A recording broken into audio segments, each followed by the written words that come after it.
Kita mulai.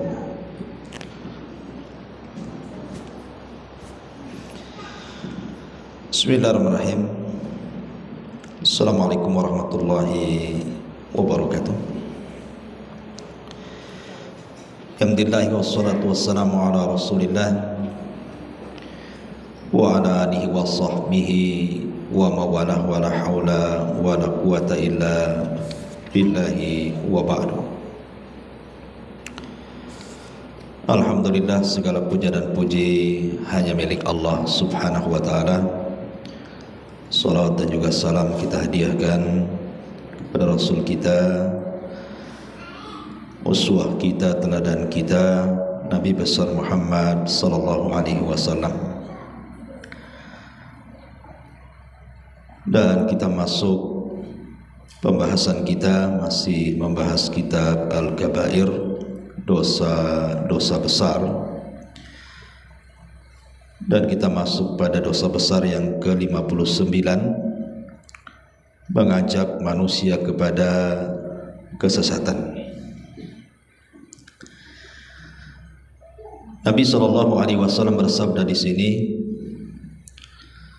hadis yang dikeluarkan oleh Imam Muslim dari hadis Abi Hurairah radhiyallahu anhu, man da'a ila dhalalatin kana alaihi minal ismi mislu athami man tabi'ahu la yanqusu dhalika min athamihim syai'a.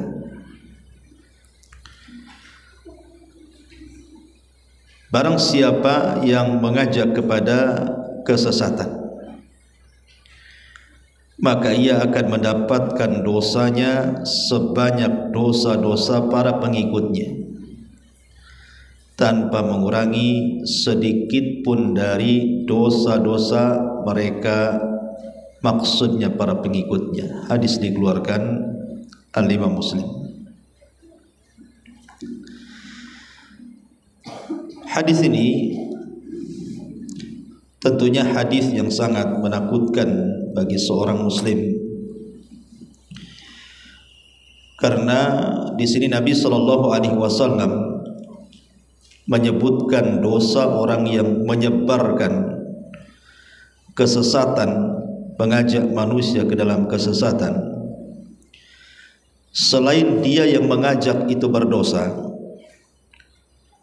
maka orang yang terajak dengan ajakannya pun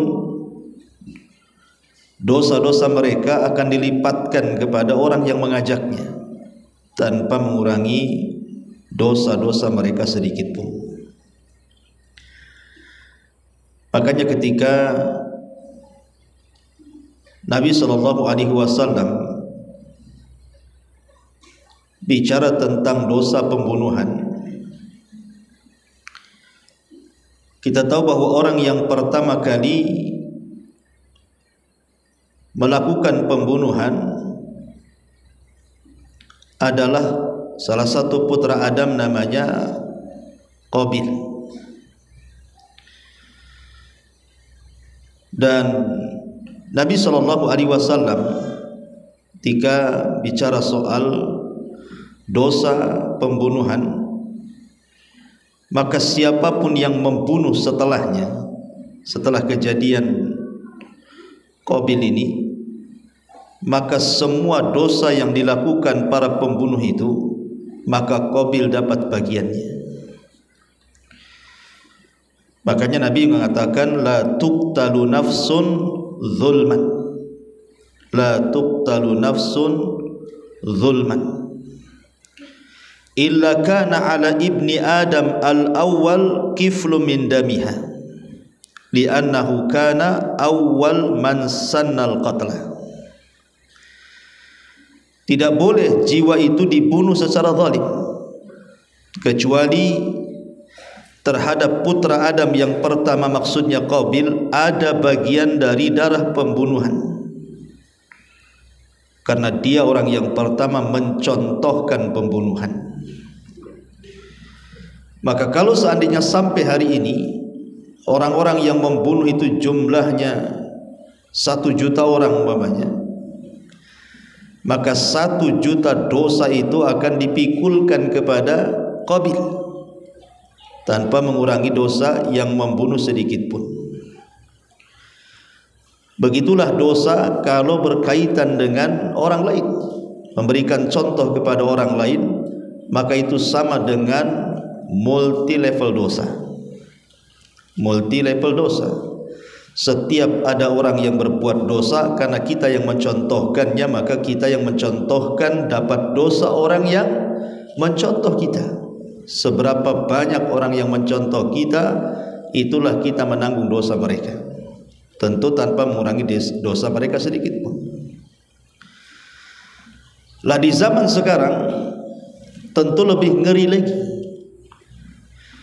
karena di zaman sekarang ini sudah zaman komunikasi masalahnya. Ada WhatsApp, ada Instagram, ada Facebook, macam-macam, ada TikTok, ada YouTube gitu ya. Kalau seandainya kita ini menyeru manusia dengan seruan kesesatan, kemudian disebar di dunia-dunia maya, di dunia medsos, kemudian dilihat orang, ditonton orang, didengar orang, bahkan sebagiannya mengiyahkan apa yang kita tulis, apa yang kita katakan di medsos itu. Sementara orang yang mengkonsumsi medsos di zaman sekarang ini bukan 1, 2, bisa ribuan, bisa jutaan kan itu. Berapa banyak dosa yang ia akan tanggung. Makanya hati-hati, jangan suka menulis sembarangan, dan jangan pula mengcopy paste sembarangan.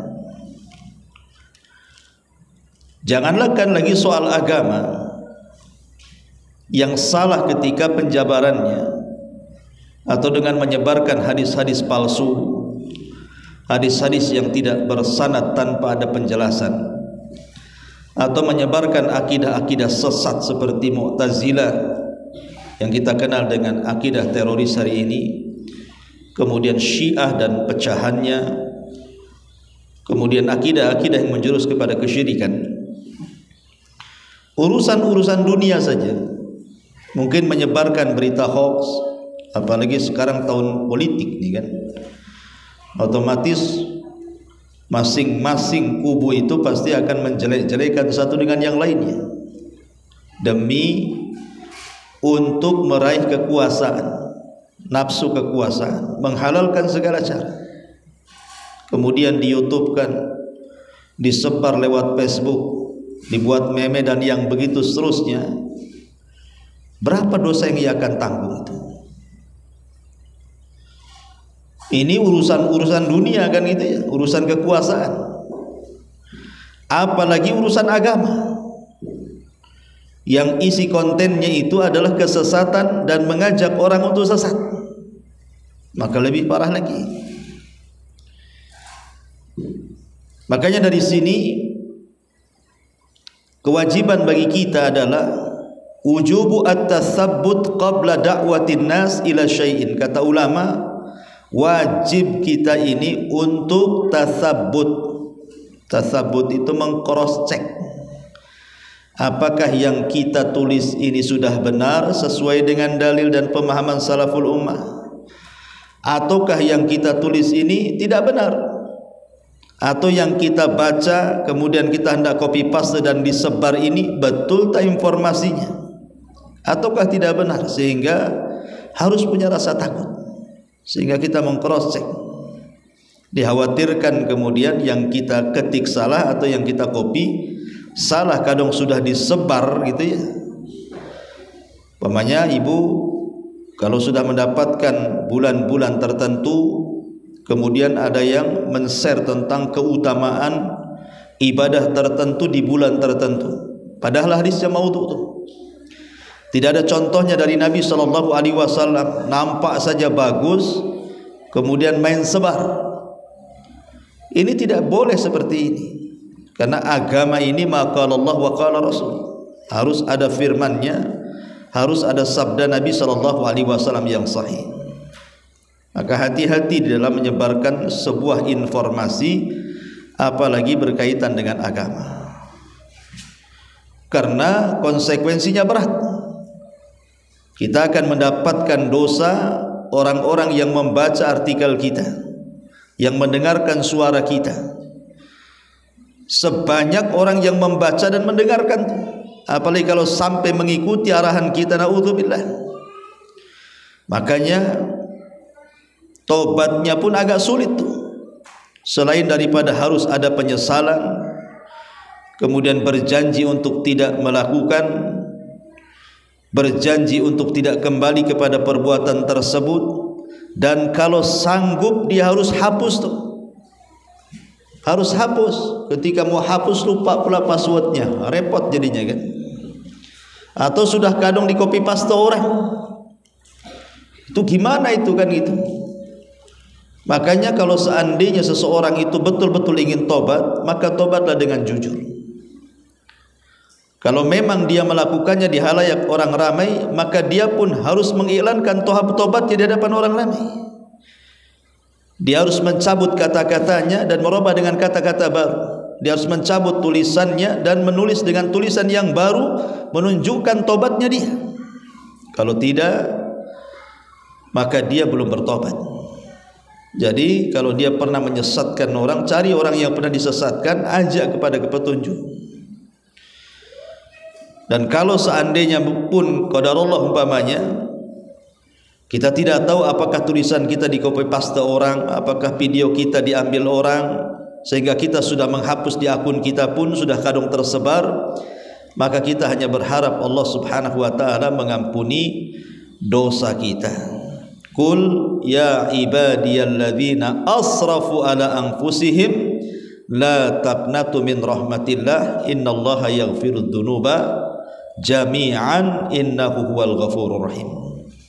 Katakan wahai hamba-hambaku yang mereka melampau terhadap diri mereka, jangan putus asa dari rahmat Allah, karena sesungguhnya Allah mengampuni semua dosa dan Dia zat yang Maha Pengampun lagi Maha Penyayang. Ya, kita hanya berharap saja ada ampunan dari Allah subhanahu wa ta'ala.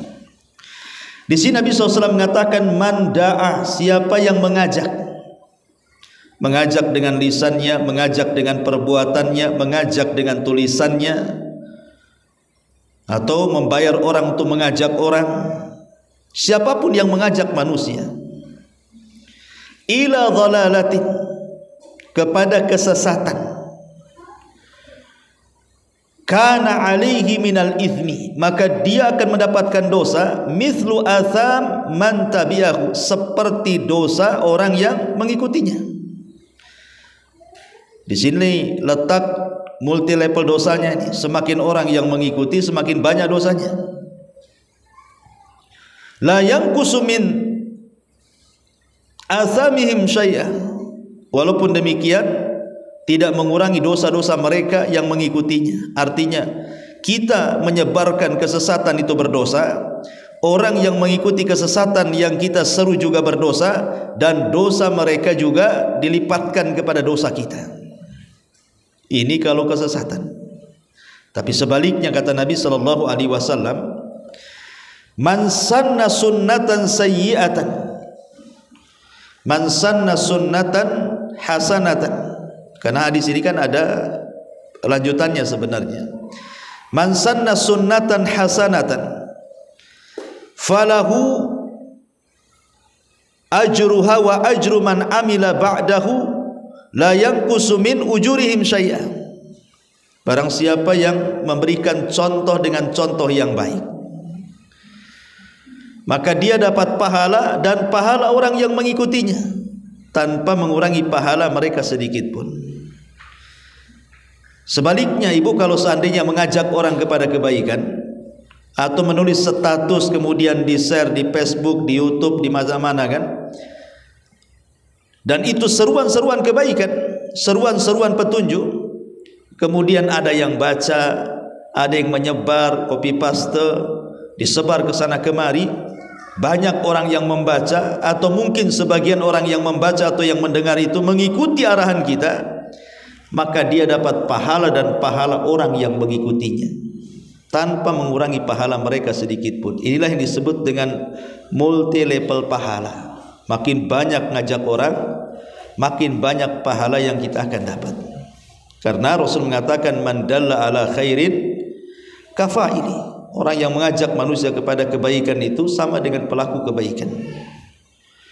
Makanya sebarlah sebanyak mungkin kalau itu kebaikan. Kalau itu kebaikan, sebar sebanyak mungkin. Karena sekarang ini wasilah untuk menyebarkan kebaikan itu Allah mudahkan. Lewat medsos-medsos di tangan kita, lewat grup-grup di medsos di tangan kita, kita bisa sebarkan. Kita ajak manusia ke jalan Allah Subhanahu wa taala, maka kita akan dapat pahala dan pahala orang yang mengikuti kita tanpa mengurangi pahala mereka sedikit pun. Makanya manusia yang paling banyak pahalanya siapa? Nabi. Nabi SAW adalah orang yang paling banyak pahalanya. Kenapa? Karena dia orang yang pertama kali mengajak manusia kepada petunjuk Allah. Kemudian diikuti oleh para sahabat. Kemudian diikuti oleh para tabi'in. Kemudian diikuti oleh para tabi'ut tabi'in. Kemudian diikuti oleh para atba' tabi'ut tabi'in. Sampai hari ini berapa juta jiwa dari 14 tahun yang silam Rasul mengajak kepada petunjuk sampai hari ini, bahkan sampai kiamat dibangkitkan. Sementara Rasul itu adalah Nabi terakhir dan umatnya umat terakhir dan terbanyak umatnya. Jadi secara rasional masuk di akal kalau manusia yang paling banyak pahalanya itu Nabi SAW, karena dia mendapatkan pahala seluruh umatnya sebanyak itu. Baru setelah itu para sahabat. Yang pertama tentu Abu Bakar Siddiq radhiyallahu anhu, karena Rasul mengatakan kalau seandainya keimanan Abu Bakar ditimbang dengan keimanan umat ini, niscaya keimanan Abu Bakar menjangkau keimanan umat Islam. Karena dia manusia terbaik setelah Rasul yang menyebarkan Islam. Makanya saya nasihatkanmu, ya, sebar kebaikan. Coba bayangkan kalau ibu mengajarkan kepada orang lain berupa Al-Quran. Hanya ibu ngajari Quran. Sama anak kita sajalah kita ajari Al-Quran, minimalnya surah Al-Fatihah lah. Maka surah Al-Fatihah yang ibu ajarkan kepada anak ibu itu atau anak didik ibu itu, coba bayangkan kalau dia hafal surah Al-Fatihah itu dari kita. Sementara orang yang membaca Al-Quran itu satu huruf 10 pahala. Alif satu huruf 10 pahala. Lam satu huruf 10 pahala. Mim satu huruf 10 pahala. 3 huruf saja sudah 30 pahala. Lah surah Al-Fatihah itu berapa puluh pahala tuh? Berapa ratus, berapa ribu kan itu, karena satu huruf saja 10 pahala tuh. Kalau seandainya kemudian kita mengajarkan surah Al-Fatihah itu satu huruf 10 pahala, kemudian gara-gara kita mengajarkan surah Al-Fatihah itu dibaca Al-Fatihah itu terus dalam hidupnya minimal 17 kali dalam sholat wajib, ditambah dengan sholat malam umpamanya kan 11 rakaat gitu ya, ditambah dengan rawatibnya 12 rakaat, sudah 40 rakaat dalam satu hari. Dia membaca surah Al-Fatihah, berapa banyak yang ibu dapat setiap harinya ketika surat yang kita ajarkan itu diamalkan dalam sholat dia. Apalagi kalau seandainya setelah itu diajarkan kepada orang lagi. Surah Al-Fatihah itu orang lain hafal pula dari dia, diajarkan lagi kepada orang lain, hafal lagi. Maka semua orang yang membaca Al-Fatihah, pahala mereka akan sampai kepada orang yang pertama kali mengajarkannya. Ini sederhana contoh surah Al-Fatihah saja. Macam mana kemudian mengajarkan yang lainnya? Mengajarkan Al-Quran dengan tafsirnya, mengajarkan hadis-hadis Nabi SAW dengan penjelasan para ulamanya, mengajarkan bagaimana praktek-praktek ibadah, menyeru manusia ke dalam tauhid, menyeru manusia kepada sunnah Nabi SAW, kemudian diikuti orang. Masya Allah, berapalah pahala yang kita akan dapat ini. Itu kalau yang diseru kebaikan. Makanya di zaman Nabi, ketika Nabi SAW hendak berangkat ke perang Tabuk. Hendak berangkat ke perang Tabuk. Maka dilihatnya para sahabat itu, mereka miskin senjata, tidak punya baju besi, tidak punya pedang, tidak punya kuda. Sementara Tabuk itu jaraknya jauh dan musuh yang dihadapi kuat Romawi Nasrani. Maka Nabi SAW melihat semangat para sahabat yang ingin ikut perang tapi tak punya senjata. Makanya tentaranya disebut Jaisul Usrah, tentara miskin, tentara sulit, tentara susah. Akhirnya Nabi SAW berusaha untuk berceramah di hadapan para sahabatnya, kemudian mengajak para sahabat untuk berlomba-lomba mengeluarkan harta mereka di jalan Allah Subhanahu wa taala untuk mendanai perang. Kemudian adalah seorang sahabat langsung pulang, tiba-tiba mengambil satu kantong uangnya. Kemudian dia datang lagi menghadap Rasul, disaksikan para sahabat yang belum pulang masih ada di lokasi itu, memberikan contoh maksudnya.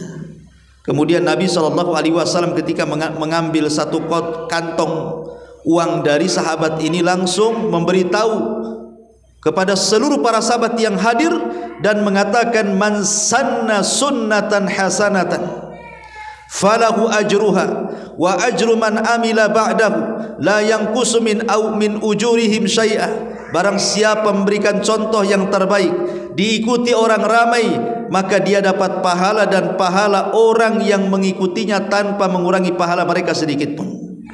Ketika Nabi SAW memberitahu sahabat ini berinfak, satu sahabat serentak dalam satu waktu pulang ke rumahnya, mengambil harta benda yang mereka punya, kemudian datang lagi ke tanah lapang, kemudian ditumpukan harta yang disedekahkan para sahabat. Sampai Abu Bakar datang dengan seluruh hartanya, Umar datang dengan separuh hartanya, Abdurrahman bin Auf dengan banyak hartanya, bahkan Uthman adalah penyumbang terbanyak dalam perang Tabuk. Sampai Nabi SAW katakan, ma dharra bika ma amilta ba'da hadzal yaum. Wahai Uthman, tidak ada yang akan memadaratkan engkau amalan yang kau lakukan setelah hari ini. Kau terlampau banyak infak untuk perang Tabuk ini.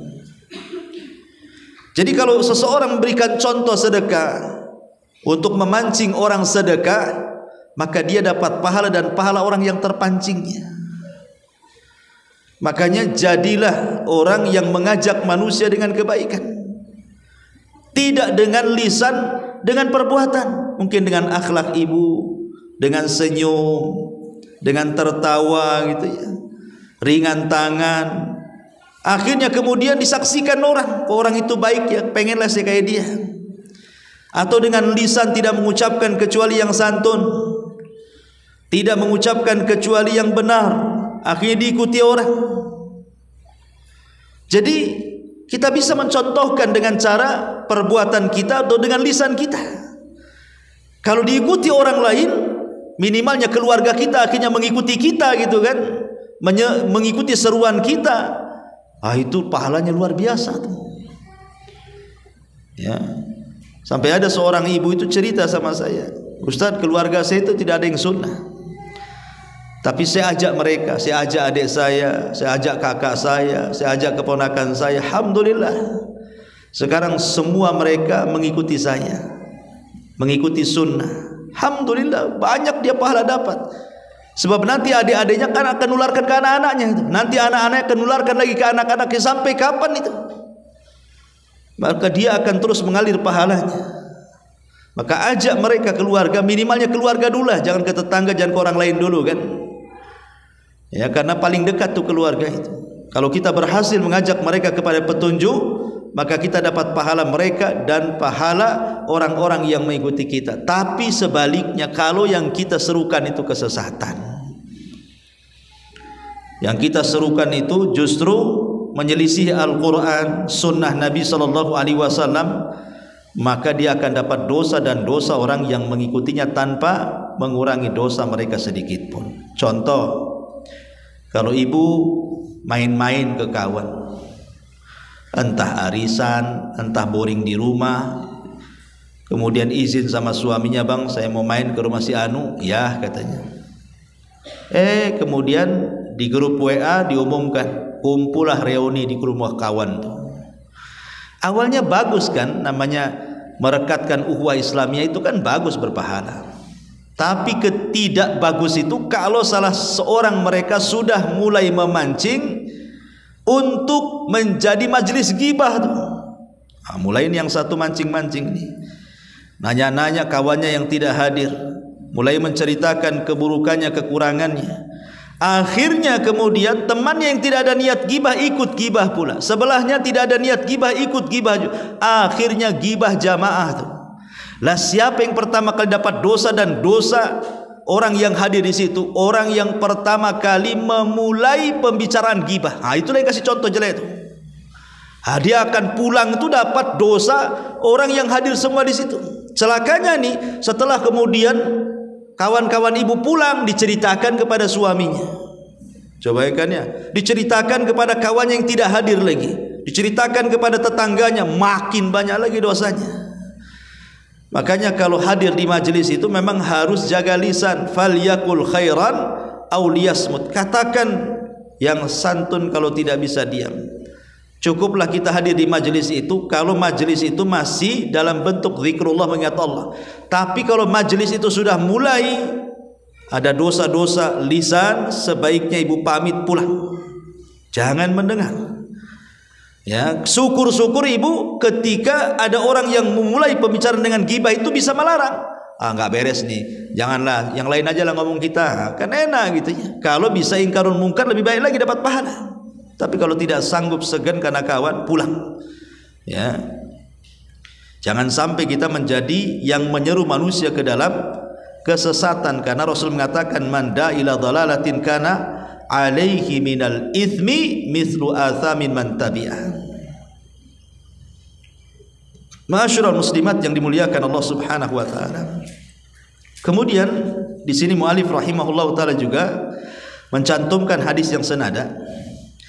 Man sanna sunnatan sayyi'atan kana alaihi wizruha wa wizru man amila biha min ba'di min ghairi an yanqusa min auzarihim syai'un. Barang siapa yang mencontohkan, mengajak kepada keburukan, maka ia akan mendapatkan dosa dan dosa dari orang yang mengamalkannya tanpa mengurangi dosa-dosa mereka sedikit pun. Ini juga sama kurang lebih. Ya, ini lebih umum keburukan. Kalau yang pertama kan kesesatan, menyangkut agama. Ini keburukan, buruk akhlak. Ya, jadi yang satu menyebar syubhat, yang satu menyebar syahwat, mengajak manusia kepada syubhat, dan yang kedua mengajak manusia ke dalam syahwat. Dua-duanya buruk. Syubhat buruk, bahkan lebih buruk karena menyesatkan manusia dari jalan Allah, dari agama Allah Subhanahu wa taala. Syahwat juga buruk karena menyesatkan akhlak orang. Orang jadi buruk jadinya kan, ngajak kawannya, ngajak ghibah. Ayo kita ke sana main, sampai di sana ghibah. Ayo kita ke sana main, ngadu domba. Maka hati-hati ya, karena nanti Nabi SAW mengatakan yauma nakhtimu ala afwahihim wa tukallimuna aydihim wa tashhadu arjuluhum. Pada hari di mana mulut terkunci, tangan pula bicara. Dengan cara apa? Menulis status, ya, ngompor-ngompori orang, isinya ghibah, menyebar berita hoax dan begitu seterusnya. Hati-hati. Sekarang mudah diakses, mudah mengkonsumsi. Kita tidak tahu jumlahnya berapa yang melihat, membaca, mengikuti, mengamalkan dan begitu saja. Kita tidak tahu dunia medsos ini. Maka kalau seandainya Allah mudahkan untuk meraup pahala sebanyak-banyaknya dengan medsos, dengan istilah multi level pahala, maka juga sama orang, sadar ataupun tidak, bisa mendapatkan dosa sebanyak-banyaknya kalau seandainya dia menyebarkan syubhat dan syahwat, kesesatan dan keburukan. Karena ini dosa besar masalahnya. Kemudian Nabi SAW mengatakan kullu bid'atin dhalalah wa kullu dhalalatin finnar. Sebagian hadis, setiap bid'ah adalah sesat, dan sebagian hadis teksnya berbunyi dan setiap kesesatan berada di neraka. Sekarang sedikit saya akan jelaskan apa makna huda dan juga dhalalah. Sini kan siapa yang menyeru kepada dhalalah, kesesatan. Apa sih? Dhalalah itu kan lawan daripada huda, Bu ya, lawan daripada petunjuk. Apa itu petunjuk? Apa sih kesesatan itu? Di dalam hadis yang dikeluarkan oleh Imam Abi Dawud dan yang lainnya, Nabi SAW mengatakan, "Inni tarikun fikum thaqalaini." Aku tinggalkan kepada kalian dua perkara yang berat. Awwaluhuma kitabullah. Yang pertama dari keduanya adalah Al-Quran, kitabullah. Fihi al-huda. Di dalam kitab Allah itu ada petunjuk. Wan nur, dan juga ada cahaya. Fakhudhu bi kitabillah. Maka ambillah dengan Al-Quran, kitabullah. Wastamsiku bihi, peganglah dengan erat Al-Quran. Kemudian Nabi SAW mengatakan, udzakirukumullahu fi ahli baiti. Aku ingatkan kalian jaga keluargaku. Tapi di sini Nabi mengatakan yang pertama Al-Quran, di dalamnya ada petunjuk dan cahaya. Berarti petunjuk itu artinya Al-Quran. Selain Al-Quran itu lawan daripada petunjuk, artinya kesesatan. Orang yang mengikuti Al-Quran berarti mengikuti petunjuk. Orang yang tidak mau mengikuti Al-Quran artinya mengikuti kesesatan. Karena Quran itu hudan lil muttaqin. Dia petunjuk bagi orang-orang yang bertakwa. Maksudnya Quran ini petunjuk kepada semua manusia, tetapi yang mengambil manfaat itu hanya orang-orang bertakwa saja. Maka makna petunjuk adalah Al-Quran. Maka siapa yang ikut arahan Al-Quran, melaksanakan perintah Al-Quran, menjauhi larangan Al-Quran, dan begitu seterusnya, maka dia sedang mengikuti petunjuk. Jadi kalau dia kemudian mengajak manusia ke dalam Al-Quran atau mengajarkan manusia dari Al-Quran, karena Rasul mengatakan khairukum man ta'allama al-Quran wa 'allama, sebaik-baik kalian orang yang mengajarkan Quran dan belajar Al-Quran. Berarti orang ini sedang mengajak kepada petunjuk. Tapi kalau yang diajak kepada orang lain itu justru menyelisih Al-Quran, maka dia sedang mengajak manusia kepada kesesatan. Dan ini bahaya. Ini yang pertama. Kemudian yang kedua, Nabi SAW mengatakan, inni tarikun fikum amraini lan tadhillu ma tamassaktum bihima, kitabullah wa sunnati. Aku tinggalkan kepada kalian dua perkara yang kalau kalian berpegang dengan keduanya tidak akan sesat selamanya. Yang pertama Al-Quran dan yang kedua sunnahku. Dari sini Rasul mengatakan kalau kita berpegang dengan Al-Quran kemudian yang kedua sunnah, berarti kita tidak akan sesat alias mendapatkan petunjuk. Tapi kalau kita menjauh dari Al-Quran dan sunnah Rasul, berarti kita akan terjerumus kepada kesesatan alias dijauhi dari petunjuk. Makanya Allah Subhanahu wa taala berfirman ketika menceritakan Adam dan Hawa yang diturunkan dari sorga ke dunia, begitu juga iblis. Apa kata Allah? Qul nahbitu minha jami'an. Keluar kalian semuanya. Adam, Hawa, iblis, keluar. Kemana? Ke bumi. Fa imma ya'tiyannakum minni hudan. Kelak petunjukku akan datang kepada kalian. Apa makna petunjuk di sini? Makna petunjuk di sini artinya kitab-kitab langit yang Allah turunkan ke bumi dan rasul-rasul yang Allah utus di bumi. Seperti Allah Subhanahu wa taala menurunkan suhuf, diberikan kepada Nabi Syith, Nabi Idris dan Nabi Ibrahim. Itulah petunjuk.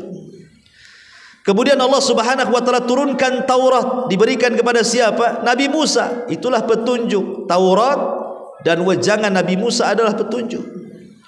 Kemudian setelah itu Allah turunkan Zabur, diberikan kepada Daud, maka itulah petunjuk. Maka siapa yang ikut Zabur dan Daud, maka dia di atas petunjuk di zamannya. Begitu juga ketika Allah menurunkan Injil kepada Nabi Isa di Maryam, maka itulah petunjuk. Siapapun yang mengikuti Injil dan juga Isa di zamannya, maka dia di atas petunjuk. Kemudian setelah itu Allah turunkan Al-Quran kepada Nabi SAW, itulah petunjuk. Maka siapapun yang mengikuti Al-Quran dan arahan Rasul, berarti dia di atas petunjuk. Sebaliknya, ketika dia tidak mengikuti Quran, tidak ikut arahan Rasul SAW, maka Nabi SAW dengan tegas mengatakan kullu bid'atin dhalalah, setiap bid'ah itu sesat. Karena bid'ah itu artinya mencontohkan sesuatu yang tidak dicontohkan Nabi, mengamalkan sesuatu yang tidak diamalkan Nabi, maka akan terjerumus kepada kesesatan. Orang yang jauh dari Quran dan Sunnah, maka siap-siap saja akan mengalami kerugian. Wa man a'rada an dzikri fa innalahu ma'isyatan dhanka. Siapapun yang berpaling dari peringatanku, maksudnya Quran dan Sunnah, maka dia akan mengalami kehidupan yang sempit. Makanya Allah Subhanahu wa ta'ala dengan tegas mengatakan fa imma ya'tiyannakum minni hudan fala yadhillu wa la yasqa. Dalam ayat yang lain fala khaufun alaihim wa lahum yahzanun. Siapapun yang mengikuti petunjukku, dia tidak akan sesat. Dia tidak akan sesat dan tidak akan celaka. Dalam ayat yang lain, tidak akan sedih dan tidak akan memiliki rasa takut. Itu dampak daripada mengikuti petunjuk. Maknanya kalau orang itu mengikuti selain daripada Al-Quran dan Sunnah, pasti dia di atas kesesatan dan kecelakaan, dan hidupnya penuh dengan ketakutan dan kesedihan. Maka yang dimaksud petunjuk di sini adalah Al-Quran dan Sunnah Nabi SAW. Yang dimaksud kesesatan itu ketika menyelisihi Al-Quran dan Sunnah Nabi SAW. Perhatikan juga ayat Al-Quran surah Al-Baqarah 120. Walan tardo ankal yahudu walan nasara hatta tattabi'a millatahum qul inna hudallahu wal huda wala in ittaba'ta ahwa'ahum ba'da alladhi ja'aka minal ilmi ma laka minallahi min wali wala nasir. Tidak akan redha kepadamu Yahudi dan Nasrani itu sampai engkau mengikuti agama mereka. Katakan sesungguhnya petunjuk Allah dialah petunjuk. Jika engkau mengikuti hawa nafsu mereka setelah datang kepada petunjuk, maksudnya ilmu tentang Al-Quran dan Sunnah, tidak ada bagimu dari Allah yang bisa menjaga dan menolong. Di sini Allah katakan inna hudallahu wal huda, petunjuk Allah itulah petunjuk. Maksudnya Al-Quran dan Sunnah, karena dua-duanya datang dari Allah Subhanahu wa ta'ala. Sebaliknya, kalau berpaling dari keduanya bisa sesat. Dan sebab-sebab kesesatan itu banyak. Sebab-sebab kesesatan itu banyak. Taib, ini diantara penjelasan tentang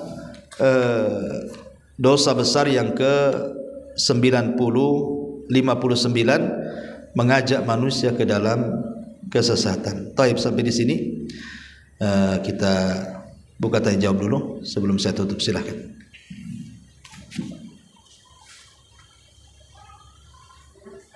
Yeah.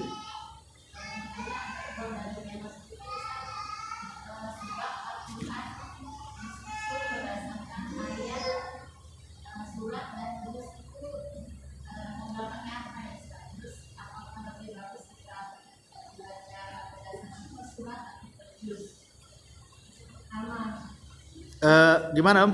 Nggak dengar? Latar belakang Al-Quran, kenapa disusun ayat-ayatnya itu terus kemudian ada surat? Oh, Quran itu kapan disusun gitu? Kenapa? Oh, kapan disusunnya? Kenapa latar belakangnya itu? Kenapa gitu? Oke. Iya.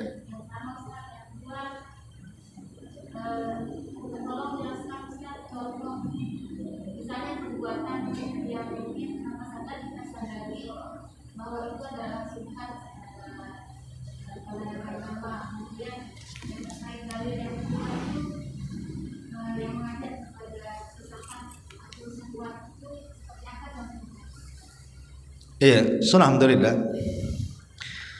Tentang latar belakang penyusunan Al-Quran, Quran itu sebenarnya di zaman Nabi SAW sudah dicatat, tetapi catatannya memang setiap sahabat itu punya catatan sendiri. Jadi Ali punya catatan sendiri, Muawiyah punya catatan sendiri, ada yang lengkap, ada yang tidak, ada yang sedikit, ada yang banyak, tapi ada yang mencatat, ya. Tetapi karena umumnya di zaman para sahabat itu Quran itu lebih banyak diletakkan di dada dibandingkan di tulisan, ya catatan itu tidak ada guna, hanya dicatat gitu saja, disimpan. Karena kebanyakan sahabat itu suka menghafal. Quran itu ada di dada-dada para sahabat. Baru setelah Rasul meninggal di zaman Abu Bakar terjadi perang. Ketika Abu Bakar melawan si nabi palsu Mailesama Al-Kadzab dalam perang Yamamah, banyak para hufaz Al-Quran yang memang pakar-pakar Quran terbunuh dalam perang Yamamah itu. Sehingga Umar bin Khattab khawatir kalau seandainya Al-Quran akan dilupakan karena penghafal-penghafal Quran banyak mati. Makanya Umar datang kepada Abu Bakar untuk melestarikan mushaf Al-Quran, dikumpulkan Quran itu. Abu Bakar nggak mau, karena itu tidak pernah dilakukan Nabi. Tapi lama-lama kemudian Abu Bakar terbuka hatinya dan mau mengumpulkan semua lembaran-lembaran mushaf di tangan-tangan para sahabat. Tapi hanya dikumpulkan gitu saja. Karena sekali lagi di zaman itu mereka suka menghafal, tidak suka membaca. Ya. Baru di zaman Umar meninggal, kemudian disimpan di tempat Hafsah. Baru di zaman Utsman inilah, ketika Utsman mengeluarkan pasukan untuk menyerbu Persia dan negara-negara lain selain daripada Persia di zaman Utsman untuk dibuka, maka terjadi perselisihan para sahabat tentang qiraah Quran. Makanya oleh Utsman kemudian dipanggil para pakar Quran untuk mengumpulkan Al-Quran, di mana disepakati oleh para sahabat yang terakhir mereka dengar dari Nabi, dan qiraah-qiraah yang syadz maka akan dibakar oleh Utsman. Maka akhirnya kemudian terjadilah pembukuan mushaf yang disebut mushaf imam, yang kita kenal dengan mushaf Utsmani yang kita baca hari ini. Adapun penyusunan Al-Quran, kenapa Al-Quran itu dimulai dari Al-Fatihah, Al-Baqarah, Al-Imran? Bukankah surat yang pertama turun kan bukan Al-Fatihah, bukan Al-Imran, bukan Al-Baqarah, bukan Al-Imran, bukan An-Nisa, bukan, tetapi surah Al-Alaq, baru kemudian surah Al-Mudaththir, dan begitu seterusnya. Kenapa Al-Alaq tidak diletakkan di surat pertama dalam mushaf, kemudian Al-Mudaththir di surat kedua? Allahu alam. Ada yang mengatakan bahwa boleh jadi kemudian terjadi penyusunan tartib Al-Quran dari Al-Fatihah, Al-Baqarah, Al-Imran, An-Nisa, dan begitu seterusnya.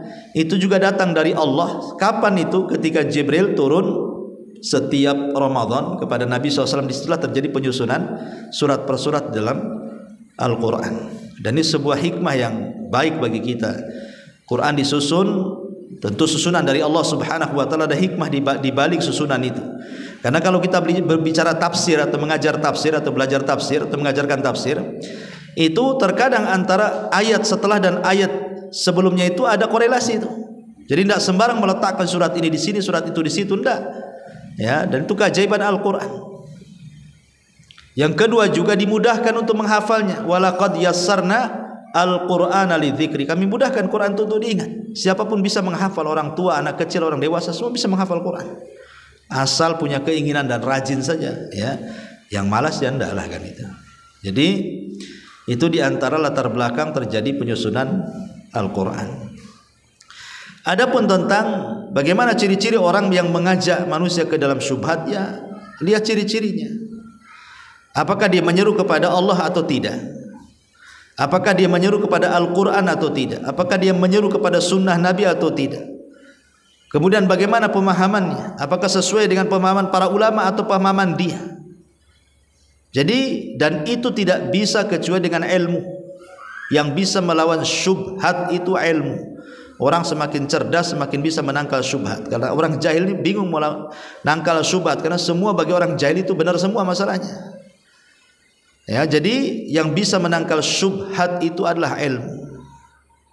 Maka belajar, ya. sering hadir di majelis ilmu, karena orang yang tidak pernah hadir di majelis ilmu, apalagi malas, apalagi milih-milih, apalagi ya ada tujuan dunia, ya, dia masuk salaf atau masuk sunnah itu hanya tujuan dunia saja. Nah, itu tidak akan berkah kan itu. Maka kalau ingin menangkal syubhat ya harus duduk di majelis ilmu, catat ilmu itu supaya tidak hilang. Sebab kalau orang tidak punya ilmu akan sulit dia menangkal syubhat. Wallahu a'lam. Baik, di sini juga ada soalan. Assalamualaikum warahmatullahi wabarakatuh. Ustaz mau bertanya, jika arisan diadakan di teras musola, bagaimana hukumnya, dan konsumsinya dilelang bila anggota atau orang tidak datang, bagaimana hukumnya? Iya,